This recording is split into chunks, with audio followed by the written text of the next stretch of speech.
Pour ne rater aucune de nos vidéos, n'oubliez pas de vous abonner et d'activer la cloche.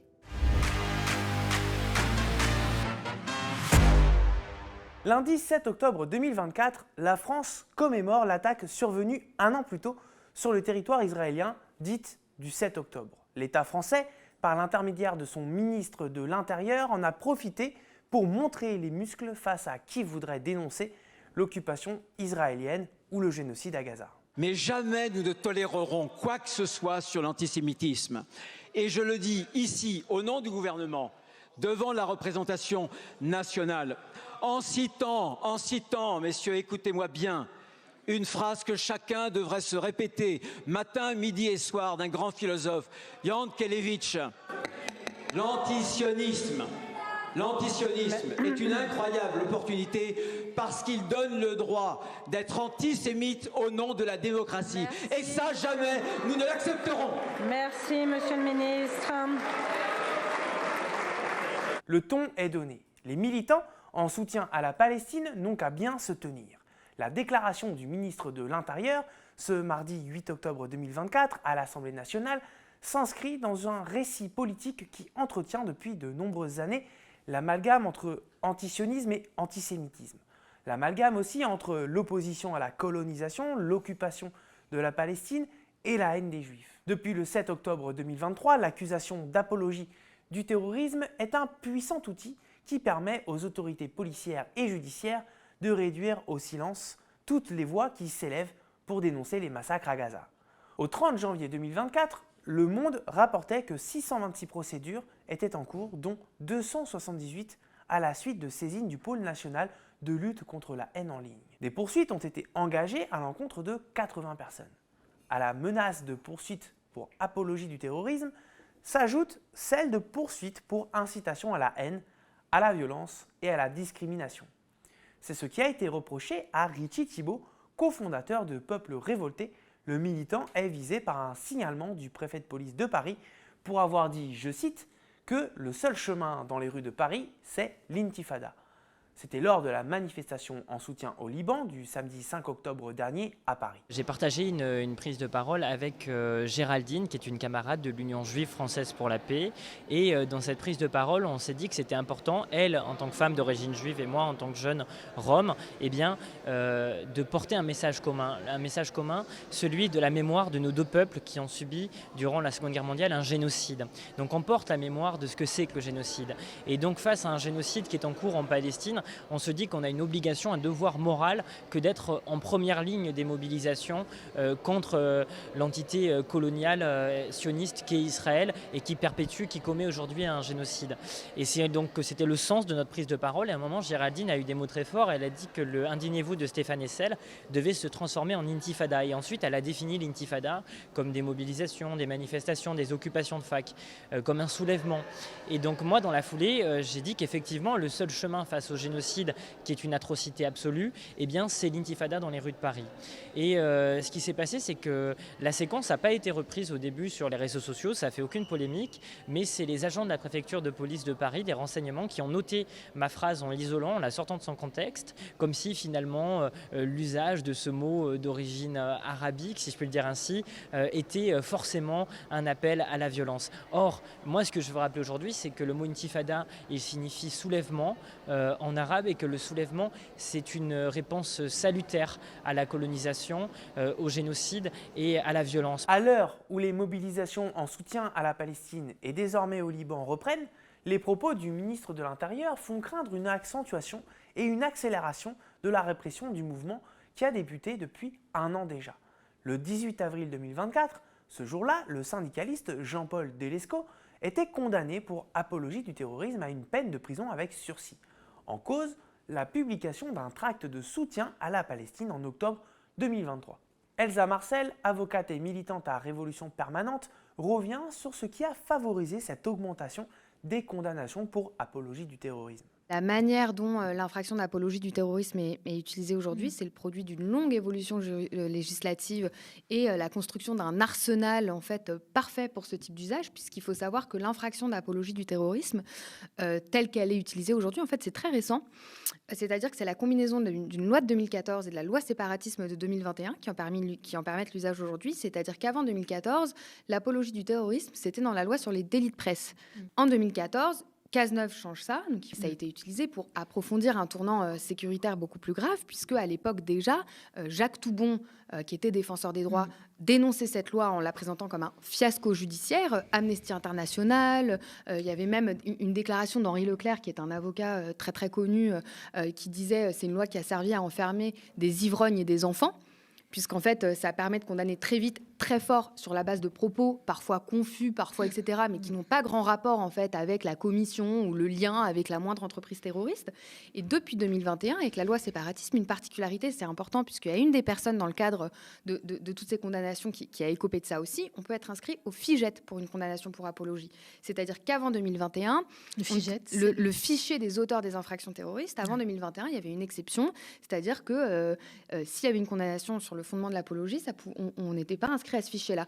2021, loi séparatisme, on ajoute l'apologie comme fondement d'inscription au FIGET et ça a des conséquences énormes. Sur le plateau dont vous venez de voir l'extrait, Anas Kazib était présent. Le porte-parole de Révolution Permanente venait d'être auditionné le 16 avril 2024 dans le cadre d'une enquête pour apologie du terrorisme toujours.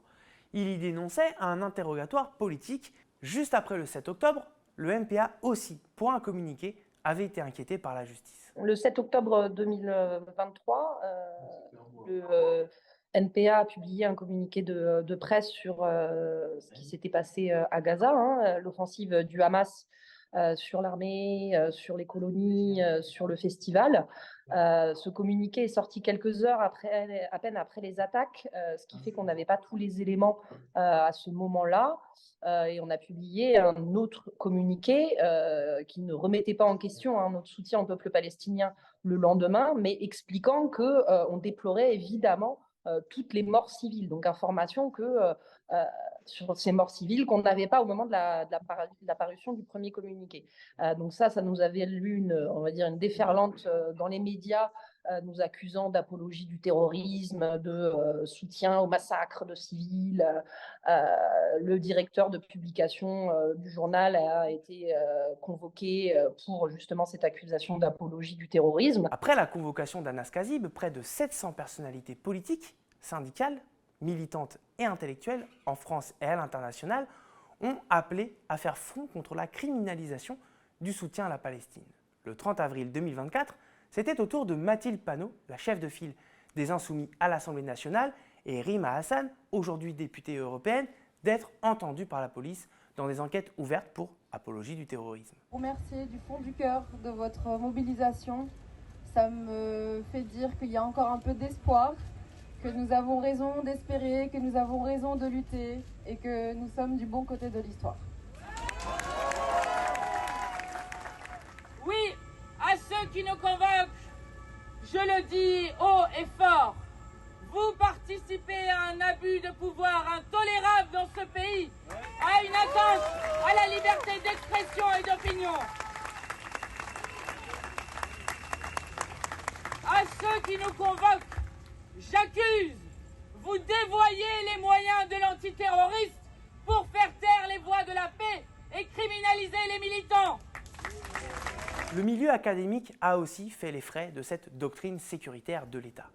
2 jours après l'attaque meurtrière du 7 octobre, Sylvie Retailleau, alors ministre de l'Enseignement supérieur et de la Recherche, adressait un courrier de mise en garde aux présidents d'universités et directeurs d'instituts de recherche. Elle leur demandait de prendre toutes les mesures nécessaires afin de veiller au respect de la loi et des principes républicains. Face aux intimidations, diffamations et restrictions de la parole scientifique au sein des universités depuis l'attaque du Hamas, plus de 1400 universitaires ont dénoncé, dans une tribune publiée le 15 novembre 2023 sur Mediapart, un climat de menaces qui engendre peur et autocensure au détriment de la liberté d'expression. Ces intimidations n'ont pas suffi à faire taire le mouvement étudiant contre le génocide à Gaza. Le 12 mars dernier, la coordination universitaire contre la colonisation en Palestine avait lancé un appel à mobilisation universitaire européenne pour la Palestine. Près de 300 étudiants ont occupé l'amphithéâtre emblématique de l'Institut pour donner des conférences sur la Palestine et organiser un rassemblement devant l'établissement. Ils dénonçaient notamment l'instrumentalisation par l'administration de l'école de toute mobilisation en soutien à la Palestine, des intimidations et du cyberharcèlement.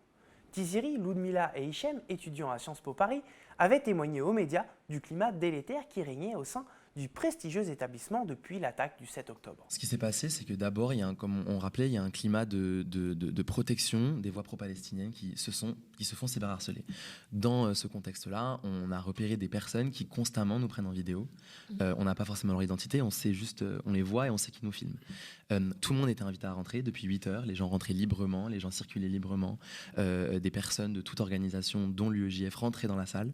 L'Union des étudiants juifs de France. C'est ça, c'est exactement. Et ensuite, il y a eu cet élève qui a essayé de rentrer et il lui a été refusé de rentrer parce qu'il était su qu'elle prenait des photos et des vidéos. Et on ne sait pas si c'est elle, mais ensuite ces vidéos se retrouvaient sur Internet de personnes ciblées, encore une fois, de voix pro-palestiniennes. Donc c'est ça qui lui a été refusé. Tout s'est fait en présence de l'administration. L'administration de Sciences Po était là lors de tout l'échange. L'administration de Sciences Po n'a jamais dit qu'il y avait eu la moindre expression d'antisémitisme.